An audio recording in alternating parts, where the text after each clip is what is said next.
Want to create something like this or this without even coding? Don't worry, Gemini 3 has got you covered. Head to aistudio.google.com and click on the new app button. You can find a chat box here where you can enter the prompt for the app that you want to create. But before that, let's go through all the elements and all the settings that you need to make and understand them before entering our prompt. So first of all, we'll make sure that we have selected the Gemini 3 as our model, and there is a system instruction box where you can add any additional instruction for the model.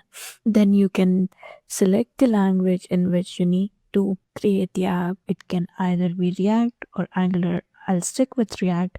And if you're using a speech to text feature, you can select the microphone for the application. After this is done, you can also add files by uploading files from your device. These files can be anything like a drawing of some sort of design that you wish that your application has, or a requirement file, or anything. Apart from that, we have support of many other Google APIs which we can use in the development of our application. You can check out all the APIs and their description here and select the ones that you think are appropriate for your application. Like if you want your application to have transcription, you can add this auto transcribe API to your prompt. I'm just going to add Nano Banana to my prompt to create high quality, visually appealing images, and also I'm going to add Google Maps to my prompt. After that, you can see there are more options to browse already developed application using Gemini 3, which you can use as reference if you're just trying to learn Gemini 3. Now, coming back to my prompt, I've entered my prompt to create a cafe website having modern and clean UI and using high quality images. It is advised to give a brief prompt about the design, the pages, and the functionality you want to be added in your application for a better result. Now I'll simply click on the build button and the agent has started working on the code.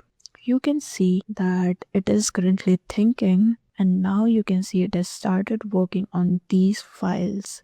You can also see this is the preview tab, and you can switch between preview and code editor, and you can see how it is writing your code. Also in the preview section, while it's developing the code, you can see how it's giving me suggestions for additional features like implementing a testimonial session. And now it has completed the coding process, and I need to grant it access for the maps. The landing page for my cafe website is ready and fully functional with all the features that I mentioned. Also, it has added an AI studio where I can upload a photo and describe an edit, and it will generate an edit for me, which is interesting. And if we preview the code, we can see it is well structured and divided across different files with proper indentation and naming for easy access. Now,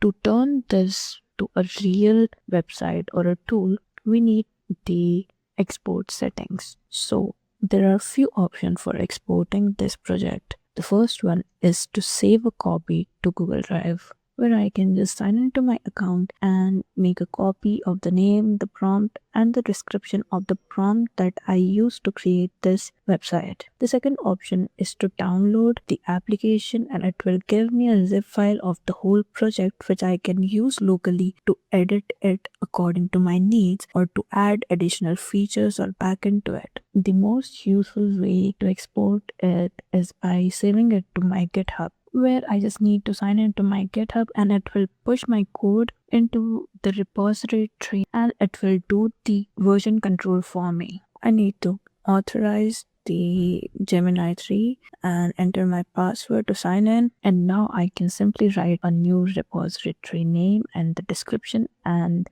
check the visibility for it. And the last way to export is to directly deploy this application to Google Cloud. So if you have an account for Google Cloud, you can simply create a new project or select an existing one and set up the building to complete the process. So this is how you can create applications without even writing a single line of code